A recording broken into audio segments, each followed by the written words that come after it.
person in the family, and that person was the one who told him that whenever you are being scolded by your mom, oh, she doesn't really like you. So now, trying to let him know that what you are doing is wrong, not because I don't like you, but it is actually wrong, but it's not getting anywhere. Okay. So I had to show him pictures of how I bore him, pregnancy, pain. This is a serious issue. This is traumatizing. This is serious issue. So I had to, you lecturing your son on six, my bed is so big in pain. This is how I put to bed. This is how, it lets you know that I actually love you, but so I don't know how to. So number one, I'm not sure I can answer all those questions. Those are because I'm still not a very experienced father myself. But I just wanted to 2 points that maybe help. One is sometimes when you go excessiveness in something, is a form of rebellion, right? And kids, when they reach a certain age, they want to assert their independence. If they see that mother is controlling my timetable from 7 a.m. till 8 p.m., they realize, where's my independence? Where's my choices? So you want to, in a way, almost inspire them. What would you like to do? Give them a permission to make choices, decisions, and even if you don't like it, you might not like the decisions. You might say, it's not how I do it. It's not how I want you to do it. But let them show that they have room to assert, even the clothes they wear, right? I presume you tell them what to wear, right? Okay. So that's exactly this. So you want to give them a bit of choice. They might wear something that you might think is not appropriate. Okay? That's your choice. Okay? Your decision. You build them the ability to make decisions on their own, so they realize that, because especially boys really want to assert themselves, like, hey, I'm the man, right? They want to do their own thing. So have that way where you give them some, relieve some control so that they make decisions, and then let the consequences come. So for example, say, hey, this is your decision, and they failed school, okay? Say, imagine if they followed your timetable and they failed school. Mom, you see, it was you, because of you I failed my school. You made me do this. But say, hey, you decide. You say how you're going to study. I won't tell you. You're now old enough. You've passed this age. I'm not your, I'm your mother, but it's up to you. And they fail. Say, well, so tomorrow I'll make you work in a supermarket, right? Right? Tomorrow you'll be picking up the garbage. I'm not my responsibility anymore. You know what's right, what's wrong. You've taught them when they were young. Now give them some ability to make those decisions. And I think that which will help them feel that assertiveness. Secondly, the natural. This is a lifelong story of, sons and the mothers, right? Sons and the mothers always have this issue where the son is never grateful enough to the mother, right? It's like, oh, you don't call me enough, you don't text me enough, and until he's like 55 years old, he will face this issue. So I've known you, good news for you on that one. But again, it's more like where you spend quality time without telling them that, oh, look, I spend quality time with you. I'm having fun with you now. Make sure when I'm old, you spend time with me. No, you just spend those good times with them. You make the most of it so that at least have good memories. Even if they forget, even if they get distracted by the new beautiful wife, later on they still remember, Mom, oh, I come back and say have respect. So I think, inshallah, those two, again, I'm not sure it's the best advice, but inshallah this will help. Assalamu alaikum wa rahmatullahi wa barakatuh. Please permit me to use this word. I believe all the problem we're having concerning our children nowadays is we created, it's parents created that. Because most parents, they fail in our duties, responsibilities to our children. Imagine when we have a younger kid going up and down, for us to calm the child down is put on the television, watch cartoon. So that gives us freedom to do whatever we want to do. Then again, we don't spend much time with our children. Why? It's because of the economy here in Nigeria, where both the parents have to work. Though Rasulullah sallallahu alaihi wasallam that the best profession for women is teaching, tailoring, and nursing. Yes, nursing. Nursing is whereby you have duties, morning duty, afternoon, and night. Even you will not be with your husband maybe for a few days. Tell me where the time is for children. Again, teaching, yes, the salary is poor. I teach, I'm a teacher. I need to open a shop to keep the family going because of the pay. Then tailoring. Yes, the tailoring is for us to, just for the family alone. But I want to make pay out of it.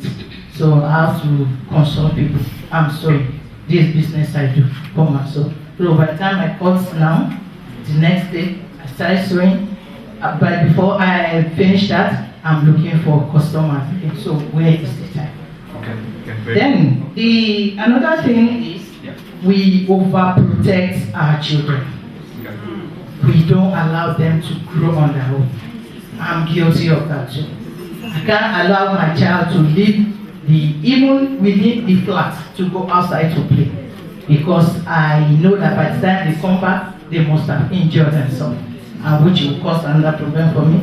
Just recently, 3 days ago, because of 200 naira ice cream, my child of 11 years sold this tap for 200 naira ice cream, because he believes that anybody that is around him, their family are silverbird gathering, that an uncle took them to. So they are not really grown. We don't give them, we overprotect them. We follow them here and there. Go by public transport, go to school, we don't do that. We drop them and pick them, or they go by staff school bus. Then again, I'm sorry, I have a lot of things to do. I teach, I correct other children.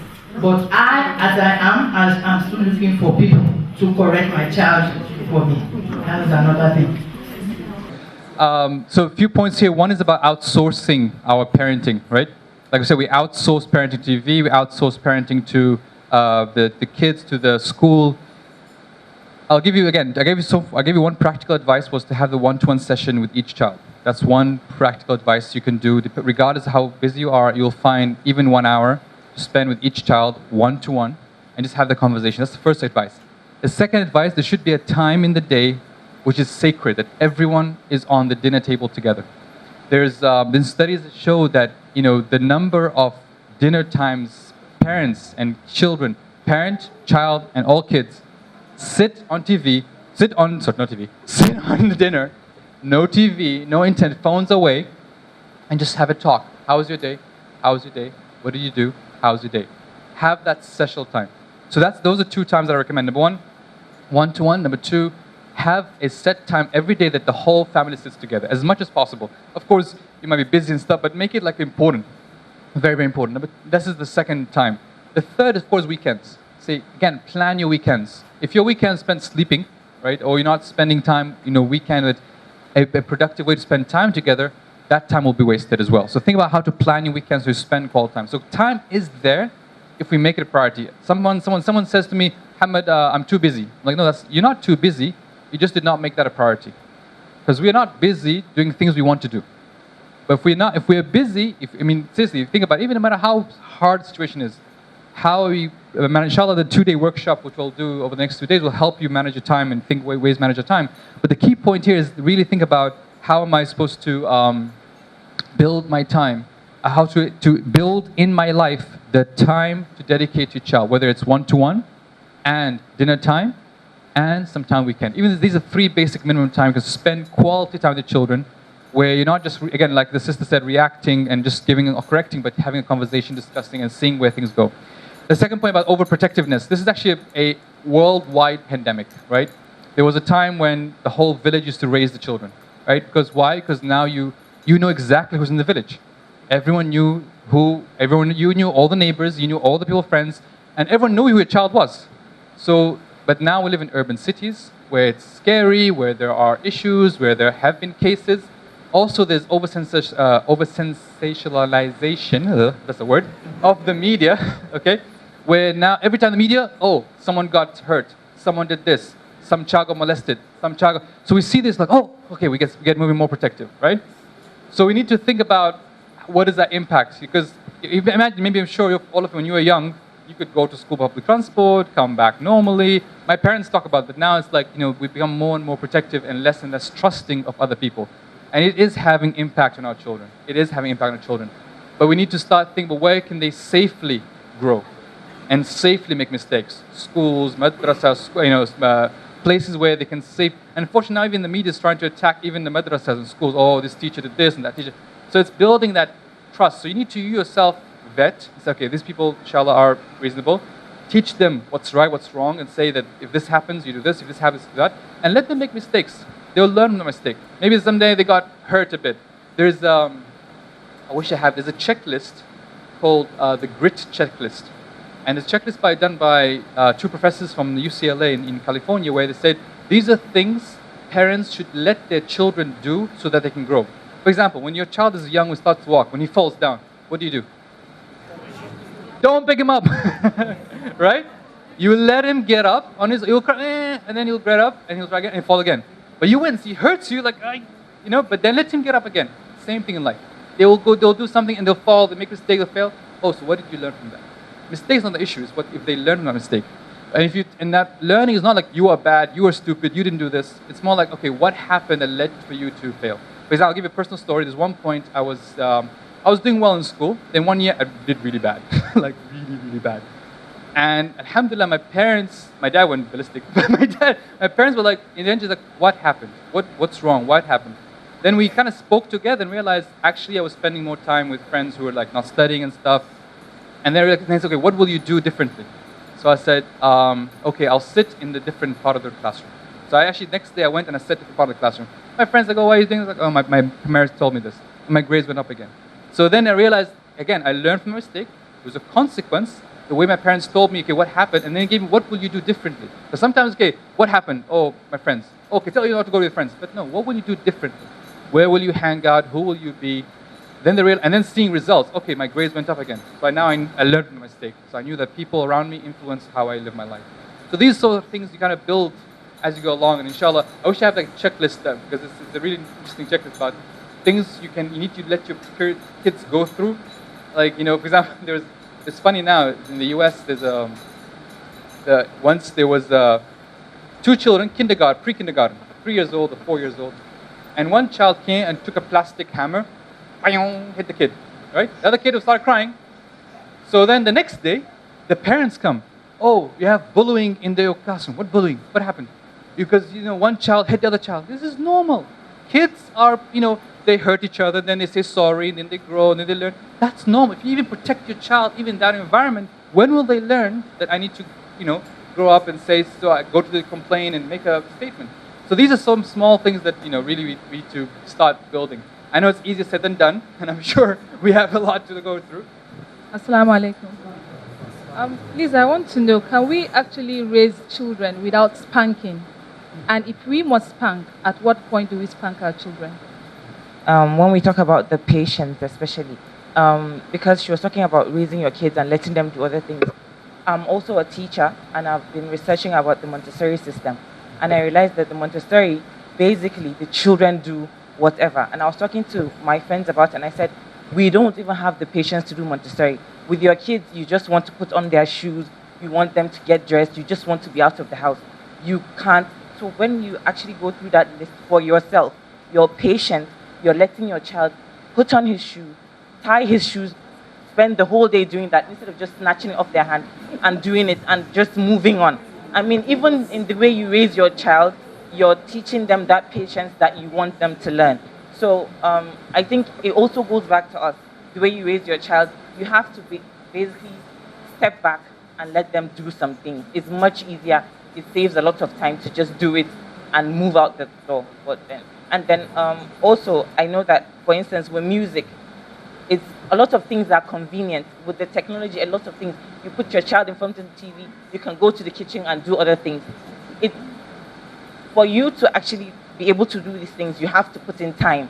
And the technology makes it easy for you to just push your child away. And with music especially, I mean, I went to a kids' party and they had music, and I mean, I had a mini heart attack because you see kids and they're praised for dancing in very funny ways and everything. But if you take out the music, you have to get activities to engage them, and nobody wants to engage the child. You'd rather just push them.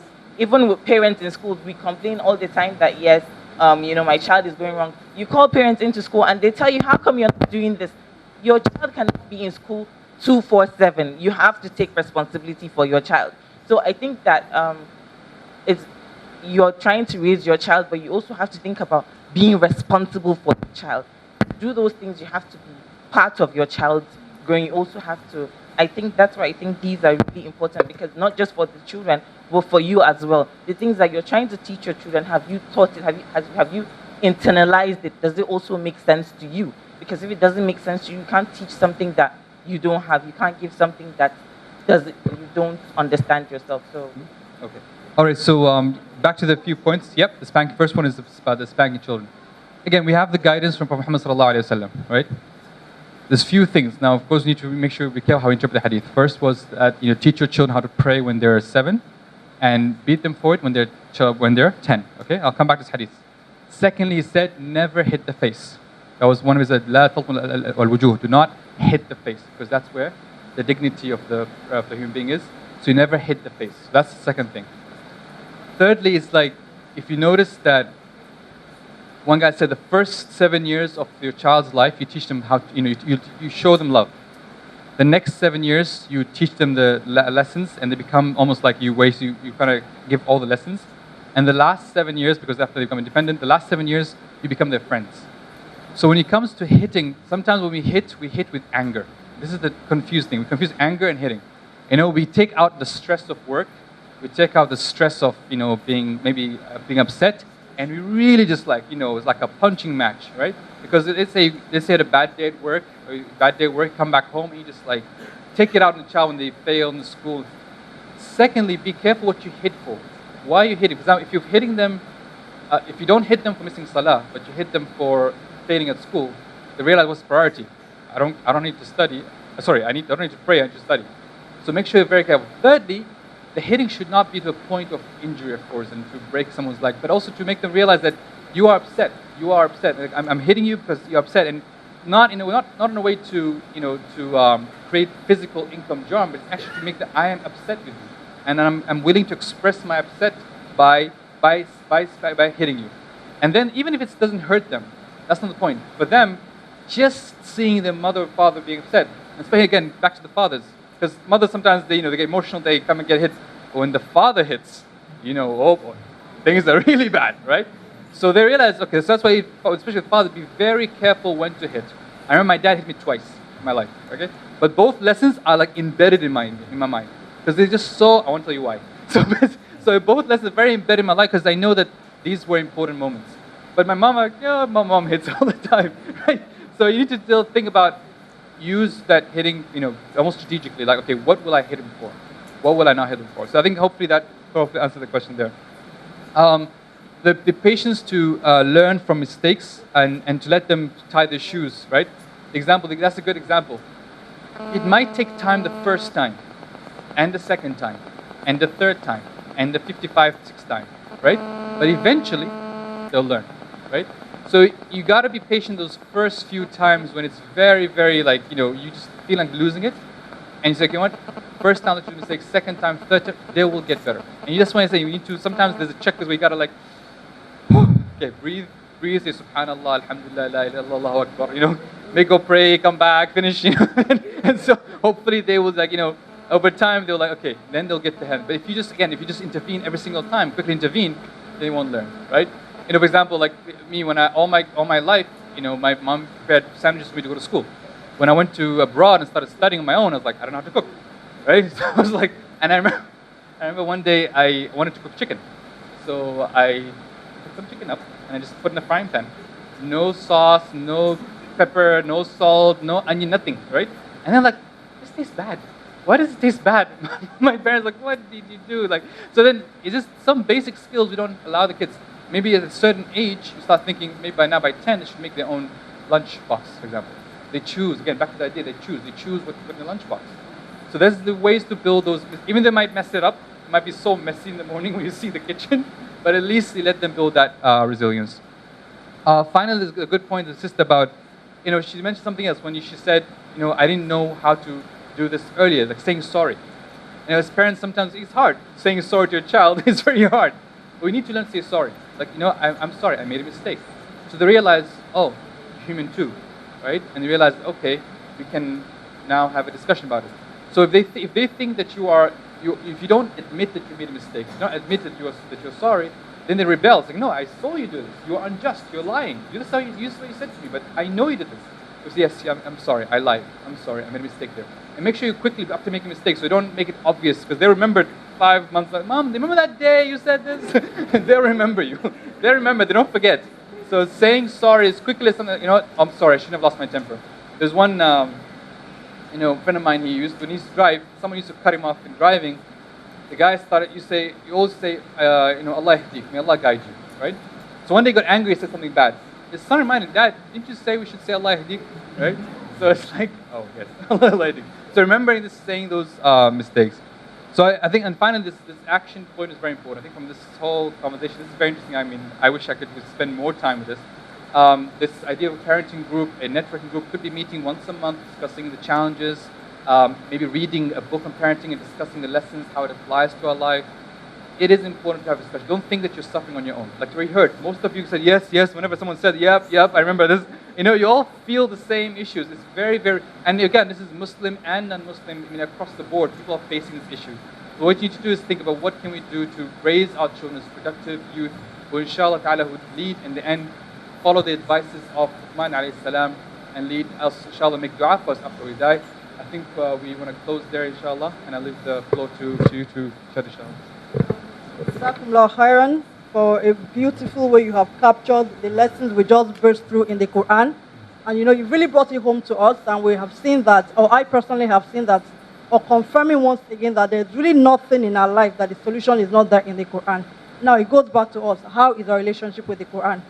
Is it Friday to Friday? Okay, I've read my kaf. What is even the meaning of the kaf we're reading? We need to start relating with the Quran in the language you understand, so that the message can have an impact in our life. And we need to do this not only on our own, but even with our children. Even if it's after subhi, 5-10 minutes discussion, it doesn't have to be anything lengthy, but the consistency in it will really help us. It will be an opportunity for the children, a bonding period between us and the children. And one last thing I want to also say is that, the situation Rahma painted about helping our children to tie their laces and stuff, things as simple as that. When we don't do it right, that's when it becomes easy for our children to get carried away by peer pressure in older years, because they're not used to making decisions by themselves. They're used to taking orders. So we confuse them. So you're saying at a point, don't take order. Meanwhile, at another point, we're dishing out orders. So we should learn to give them room to grow. Freedom within limits. Okay, between this and this, make a choice. So there's freedom, they can exercise their choice. And let's know that, we can't expect a different result by doing things the same way. It's not just going to be possible. So each one of us here will actually be resolved to do things differently. We need to work first on that self-control. If you can't control your emotions and you keep thinking, when they are young, you can bully them. But an age will come when they will look back at you and it will be match for match. And it gets to that point and that's when we start running from pillar to post, seeking for help. We shouldn't wait for that. If we have raised our children and they are above teenagers now, there's nothing wrong in calling them, having a kind of, okay, I may have done things in the past that hurt you, I'm really sorry. You're also teaching them to know that when they do things to others, they should not feel too arrogant to apologize. If you apologize, I'm sorry, but I want us to start on a game play. Okay, can we lay down the rules? That the rules in the house. Okay, what did I do that you don't like? And okay, so we'll also, since they can tell you, that's a job for it. Also tell them your own expectation. And then you can keep on reminding yourself the consistency. I know with the work schedule, it's really crazy. It's not easy. We hope you enjoyed this video. For more interesting content, kindly like, share, and subscribe to this channel. See you next time.